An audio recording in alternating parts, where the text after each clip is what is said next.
अध्याय 215 कुछ गड़बड़ लग रहा है। विधर्मी का भ्रम।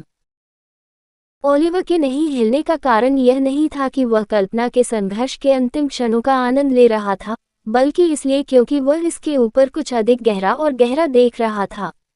कुछ और भी था, उसके मरते रूप के भीतर कुछ छिपा हुआ। उसकी आंखें एक रहस्यमयी रोशनी से चमक उठी जब उसने प्रकाश के हजारों धुंधले भूरे धब्बों को देखा जो चिमेरा के शरीर से बाहर निकल रहे थे या टूट रहे थे क्योंकि वह दुष्वप्न की पवित्र लिपटों में सूख गया था। क्या ये मृतकों की आत्माएं? ओलिवर ने ग्रे वाइजप्स के समूह को ध्यान से देखा। वह पहले से नहीं जानता था कि वे क्या थे, लेकिन उसके अंतर्ज्ञान ने उसे बताया कि वे वास्तव में क्या थे। संकर दूसरों की आत्माओं की मदद से बनाया गया प्राणी था, इसलिए उसके लिए यह अनुमान लगाना कठिन नहीं था कि प्रकाश के वे समूह क्या थे। जैसे ही कल्पना अपने अंत तक पहुंची, आत्माएं उसके शरीर की सीमा से मुक्त हो गईं। अंधेरे कीमियागरों ने चिमेरा के शरीर में आत्माओं को सिलने के लिए भयावह तरीकों का इस्तेमाल किया ताकि वे अब बच न सकें, जिससे उन्हें अनिश्चित काल तक हाइब्रिड के लिए ईंधन के रूप में काम करते हुए अनंत काल तक पीड़ा झेलनी पड़ी। यह मौत से भी बदतर नियति थी, समझ से परे पीड़ा थी। उन्होंने बहुत सारे लोगों का बलिदान दिया। वे इतने लंबे समय तक किसी का ध्यान नहीं जाने में कैसे कामयाब रहे? क्या उन्होंने यहाँ पहुँचने से पहले कहीं और से आत्माएं एकत्र की थीं? ओलिवर के मन में इस मामले को लेकर कई अटकलें थीं, लेकिन फिलहाल उसका ध्यान हवा में तैर रही मृतकों की आत्माओं पर ज्यादा था। वे खोए हुए, बिना किसी उद्देश्य के भटकते हुए, अपनी मृत्यु की हिंसा से इस दुनिया से बंधे हुए लग रहे थे।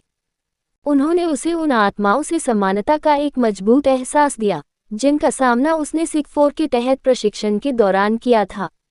अंतर यह था कि यहाँ की नीरस आत्माओं की तुलना में आत्माएं रंगीन और सघन थीं। आह, क्या गड़बड़ है, उसने खुद से कहा। मैं इतनी बड़ी संख्या में आत्माओं को वातावरण में बिखरने नहीं दे सकता। उन्होंने जो उपन्यास पढ़ा था, उससे उन्हें पता चला कि इतनी सारी आत्माओं को कच्चे रूप में बाहर निकालने से वे दूषित हो जाएंगी, जंगली भूतों में बदल जाएंगी जो अराजकता पैदा कर देंगी। बाद में इसमें शामिल सभी लोगों के लिए यह एक भयानक परिणाम होगा। आमतौर पर भूत प्रेत भगाने की कुछ ऐसी तकनीकें थीं जो आत्माओं को द्वेषपूर्ण हुए बिना शांतिपूर्वक जाने की अनुमति दे सकती थीं। हालांकि समस्या ये थी कि उन्हें ऐसी कोई तकनीक नहीं आती थी। उपन्यास में इन तकनीकों को संस्थान में सिखाया गया था, लेकिन वह किसी उपन्यास में नहीं था, और यह उन चीज़ों के बारे में चिंता करने का समय नहीं था जिन्हें वह नियंत्रित नहीं कर सकता था। वह आत्माओं को इस तरह स्वतंत्र रूप से घूमने देने की स्थिति में भी नहीं था। जैसे ही उसे याद आया कि जब उसे आंशिक आत्मा की दुनिया में बुलाया गया था तो क्या हुआ था, उसकी आंखों में एक खास झलक दिखाई दी। उस समय उसकी गहरी ऊर्जा को एक निश्चित बढ़ावा मिला था। स्मृति उसके मन में कौंध रही थी, अपने साथ प्रलोभन और झिझक का एक अजीब मिश्रण लेकर आ रही थी। अच्छा, अगर वह यहाँ की आत्माओं के साथ भी ऐसा ही करे तो क्या वह नरभक्षी बन जाएगा? ये सोचकर वह थोड़ा घबरा गया। उसे स्थिति के बारे में कुछ करना था, और उसके विकल्प केवल एक तक ही सीमित थे। मुझे खेद है, मेरे मानव साथी, या शायद कुछ राक्षस साथी जो इस समूह में मिल गए। मुझे विश्व शांति के लिए ऐसा करना ही होगा। ओलिवर एक पल के लिए दुखी दिखे, और इससे पहले कि कोई प्रतिक्रिया दे पाता, बड़ी मात्रा में भ्रष्ट लाल काली ऊर्जा ने तुरंत आत्माओं के बड़े समूह को घेर लिया और एक सेकंड से भी कम समय में गायब हो गई। उसने पहले अपनी रसातल ऊर्जा का थोड़ा उपयोग किया था और अपने आरंभिक कम भंडार में एक मजबूत वृद्धि महसूस कर सकता था। हालांकि यह उस समय जितना महत्वपूर्ण नहीं था जब उसने आंशिक स्पिरिट का सेवन किया था। ये कुछ अलग, कमजोर महसूस हुआ, जैसे आत्माओं में किसी चीज की कमी थी। खैर, ये समझ में आता है क्योंकि इनमें से अधिकांश आत्माएं शक्तिहीन मनुष्यों की थीं। रुको, अब मुझे हत्यारा तो नहीं कहा जाएगा ना? उसने भौहें सिकोड़ ली और जल्दी से बेकार विचारों को झटक दिया। जो हो गया सो हो गया, अब इसे कोई रद्द नहीं कर सकता।